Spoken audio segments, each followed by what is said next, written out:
अब अगले टॉपिक में हम लोग दूरी सूत्र का अध्ययन करेंगे और दूरी सूत्र के लिए व्यंजक स्थापित करेंगे कि दूरी सूत्र का फॉर्मूला क्या होता है। क्लियर है जी? दूरी सूत्र का फॉर्मूला क्या होता है, क्लियर है? तो अब हमको दूरी सूत्र का फॉर्मूला जो है, दूरी सूत्र बराबर क्या होता है, दूरी सूत्र बराबर क्या होता है जी, इसको डिस्टेंस फार्मूला कहा जाता है। क्या होता है, x1 माइनस x2 का होल स्क्वायर प्लस क्या होता है, y1 माइनस y2 का होल स्क्वायर। क्लियर है? रूट में x1 minus x1 minus x2 का whole square, x2 minus x1 कहें या x1 माइनस x2 कहें, एक ही बात है, क्योंकि यहाँ पर स्क्वायर है तो माइनस कॉमन लेकर के इसको बाहर करेंगे, माइनस एक का स्क्वायर आएगा प्लस हो जाएगा, इसको फिर से हम x2 माइनस x1 लिख सकते हैं। क्लियर है कि बता दें इसको? ओके, कोई प्रॉब्लम नहीं ना है? x1 माइनस x2 का होल स्क्वायर कहें या x2 माइनस x1 का होल स्क्वायर करें, प्लस y2 माइनस y1 का होल स्क्वायर करें या x2 minus y1 minus y2 का होल स्क्वायर करें, एक ही बात है। क्लियर है जी? कोई प्रॉब्लम नहीं ना है? अब तुम पूछोगे क्यों एक ही बात है? अरे यार, इसमें से माइनस कॉमन कर लो ना, माइनस का स्क्वायर कॉमन करेंगे तो इसको पहले लिख देंगे x2 माइनस x1 का होल स्क्वायर, फिर से माइनस को अंदर भेजेंगे स्क्वायर के साथ, तो माइनस x अब प्लस क्या हो जाएगा जी, x1 minus x2 plus x1 हो जाएगा कि नहीं? और फिर से इसको रिवर्स करेंगे तो ऐसे लिख सकते हैं। क्या दिक्कत है, बोलो? कोई दिक्कत है क्या? क्लियर है ना? अब हमको दूरी सूत्र क्या करना है, प्रमाणित करना है। ओके, तो अब हम जानते हैं कि निर्देशांक ज्यामिति में सभी दूरियां मूल बिंदु से मापा जाता है, तो इसमें मूल बिंदु लेकर चलना पड़ेगा। तो अब इसके लिए क्या करते हैं जी, अब पहले हम चतुर्थांश खींच लेते हैं।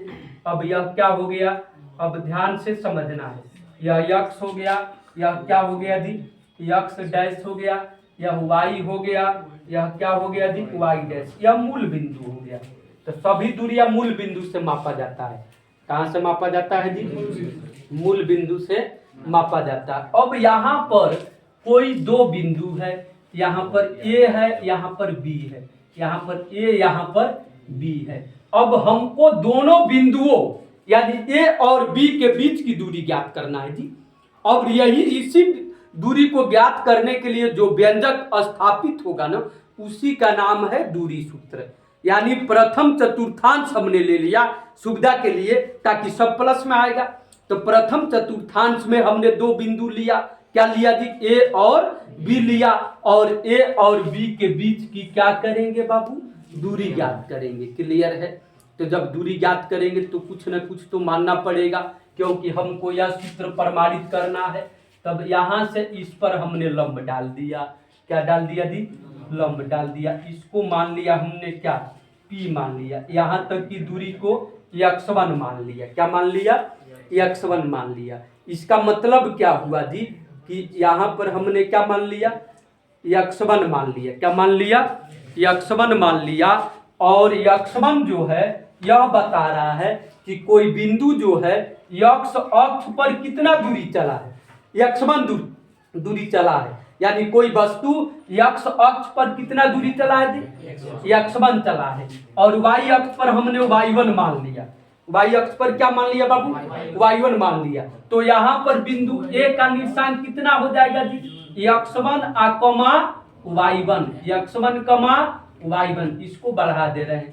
क्लियर है? क्या हो जाएगा बाबू, x1 y1। अब तुम पूछोगे ना कि क्यों बिंदु a का निर्देशांक x1 y1, इसका मतलब कि a जो है ना वह x अक्ष पर x1 चला है और y अक्ष पर कितना चला है जी, y1 दूरी तय किया है, इसलिए a का निर्देशांक क्या हो जाएगा, x1 y1 हो जाएगा। क्लियर है? कोई प्रॉब्लम नहीं है? इसी तरह से हमने b से एक लंब डाल दिया, इस पर q डाल दिया, क्या डाल दिया जी, q डाल दिया।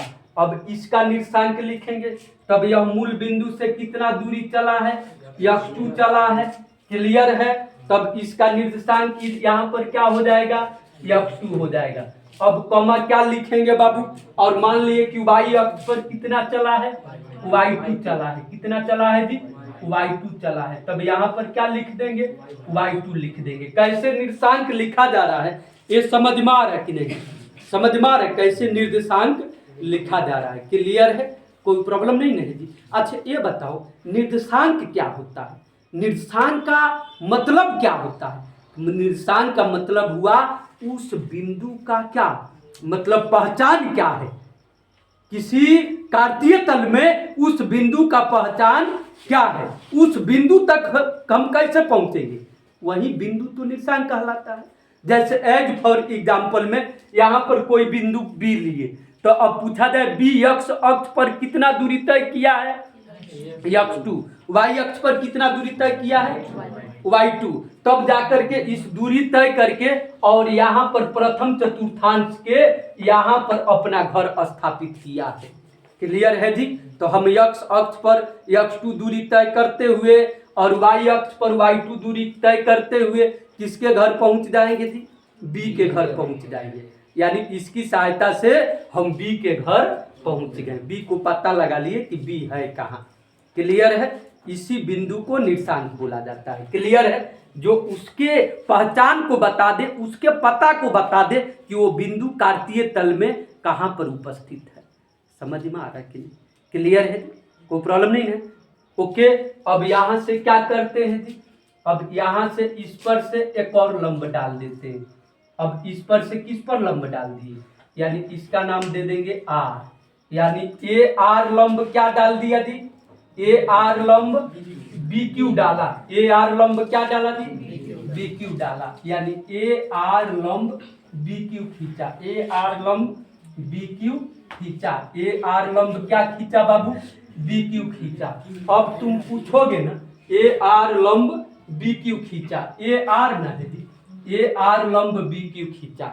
अब तुम पूछोगे खाली लंब ही खींचा जा रहा है, अरे यार लंब इसलिए खींचा जा रहा है ताकि इस पर लंब खींचेंगे तो ये समकोण त्रिभुज हो जाएगा, और समकोण त्रिभुज हो जाएगा जिसमें कर्ण क्या हो जाएगा बाबू, ए बी हो जाएगा, और पाइथागोरस प्रमेय से हम ए बी निकाल लेंगे। तो जब पाइथागोरस प्रमेय से ए बी निकालेंगे वही तो फाइंड करना है, तो ए बी निकाले खातिर ए आर हमको चाहिए कि नहीं, तब ए आर यहाँ पर नहीं है, ए आर यहाँ पर नहीं है, तब ए आर को कैसे पकड़ेंगे जी, यही तो गणित है कि ए आर को कैसे पकड़े। तब देखो तो ओ क्यू बराबर कितना दिया है, ओ क्यू बराबर x2 दिया है कि नहीं बाबू, यानी ओ से और क्यू के बीच की दूरी क्या है, x2 है, तो ओ क्यू बराबर क्या हो गया, x2। अब ओ क्यू को क्या लिखेंगे, ओपी आप प्लस क्या लिखेंगे, P Q, OP plus P Q बराबर x2, यही ना लिखेंगे जी।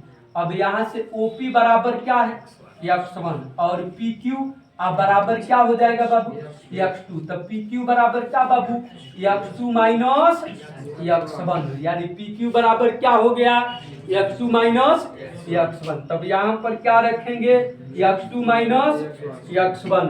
अब A P Q R, A P Q R एक कौन सा चतुर्भुज बन जा रहा है जी, आयत बन जा रहा है, क्या बन जा रहा है, आयत। और आयत में आमने सामने की भुजा क्या होता है बाबू, बराबर होता है, क्या होता है, बराबर होता है। तब पी क्यू बराबर x2 माइनस x1, तब ए आर बराबर भी क्या हो जाएगा जी, x2 माइनस x1। समझ में आया कि नहीं, कोई प्रॉब्लम किसी को, क्लियर है। अब we have to find the distance between A and B, the distance between A and B, clear है, यानी फाइंड क्या करना है, ए और बी के बीच की दूरी करना है।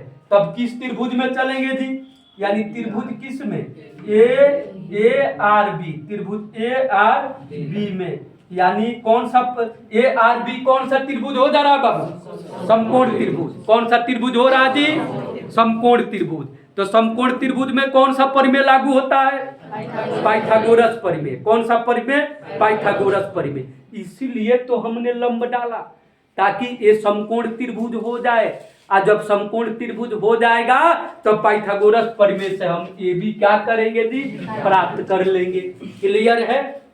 अब तुम पूछोगे ना कि ज्यामिति में कुछ भी कर सकते हैं। हाँ, ज्यामिति जो है ना हमको क्या दिया है, गिफ्ट में हमको रचना दिया है। यानी ज्यामिति क्या कहता है कि जिसकी कमी हो ना उसको हम रचना के द्वारा पकड़ सकते हैं, रचना कर सकते हैं। यानी ज्यामिति हमको गिफ्ट में क्या दिया है जी, रचना दिया है। क्लियर है, कोई प्रॉब्लम नहीं है। तो हमने रचना से ए आर और लंब किस पर डाल दिया, बी क्यू पर डाल दिया, ताकि यहाँ पर 90 डिग्री होगा और जब 90 डिग्री होगा तो त्रिभुज ए आर बी समकोण त्रिभुज होगा और इसमें पाइथागोरस प्रमेय लगा करके हम ये भी क्या कर लेंगे जी, प्राप्त कर लेंगे। क्लियर है जी। तो त्रिभुज ए आर बी में कौन प्रमेय बाबू, पाइथागोरस प्रमेय से, पाइथागोरस प्रमेय से, पाइथागोरस प्रमेय से। क्लियर है जी, पाइथागोरस प्रमेय से लिख सकते हैं कि नहीं बाबू, पाइथागोरस प्रमेय से। क्लियर है। तो पाइथागोरस प्रमेय क्या कहता है जी, कर्ण का स्क्वायर बराबर लंब का स्क्वायर प्लस आधार का स्क्वायर। तो पाइथागोरस प्रमेय इसमें लगाएं। क्लियर है। चूंकि वीडियो लंबा होते जा रहा है इसलिए थोड़ा इसको छोटा करने का प्रयास कर रहा हूं। क्लियर है, कोई प्रॉब्लम नहीं है जी। ओके, अब पाइथागोरस प्रमेय लगा देंगे। क्या लगा देंगे जी, पाइथागोरस प्रमेय। तो जब पाइथागोरस प्रमेय लगाएंगे तब क्या करेंगे जी, अब इस त्रिभुज में कर्ण का स्क्वायर, तो कर्ण क्या है बाबू, ए बी है जी। तब ए बी का स्क्वायर अब बराबर लंब क्या है, लंब का स्क्वायर प्लस आधार का स्क्वायर। तो लंब क्या है, बी आर का स्क्वायर प्लस आधार क्या है जी, ए आर का स्क्वायर। अब यहाँ से ए बी कितना, यही तो ज्ञात करना है। तो ए बी का होल स्क्वायर। अब बी आर कितना है बाबू, बी आर कितना है, बी आर भी तो नहीं ज्ञात किए हैं जी। बी आर निकालेंगे इसी तरह से तो y2 माइनस क्या हो जाएगा जी, y1 हो जाएगा। बी आर भी जनिया पी क्यू जिस तरीका से निकला है ना उसी तरीका से क्या निकाल लेंगे, बी आर निकाल लेंगे। तो बी आर भी निकालेंगे तो क्या आ जाएगा, y2 माइनस y1। समझ में आ रहा है कि नहीं, कि इसको निकाले। क्लियर है जी। जिस तरह से पी क्यू निकाला गया है ना उसी तरीका से हम बी आर निकाल लेंगे। क्या निकाल लेंगे जी, बी आर निकाल लेंगे। क्लियर है, कोई प्रॉब्लम नहीं है। ओके, अब यहाँ से क्या हो जाएगा, ए बी का square equal to B R. तो बी आर क्या है, y2 माइनस y1 का whole square plus A R कितना है जी, x2 माइनस x1 का होल स्क्वायर। अब इस पर से स्क्वायर हटाएंगे तो ए बी बराबर क्या हो जाएगा जी, अब इसको शुरू में कर दे रहे हैं, x2 माइनस x1 का whole square plus y2 minus y1 का होल स्क्वायर। हो गया दूरी सूत्र स्थापित। अब इसको चाहे तो ऐसे भी लिख सकते हैं, ए बी बराबर x1 माइनस x2 का whole square plus y1 minus y2 का होल स्क्वायर। क्लियर है जी, बिल्कुल दम नहीं है, बस कॉन्सेप्ट को स्ट्रॉन्ग करना है। क्लियर है, ओके, कोई प्रॉब्लम नहीं है। Okay, clear.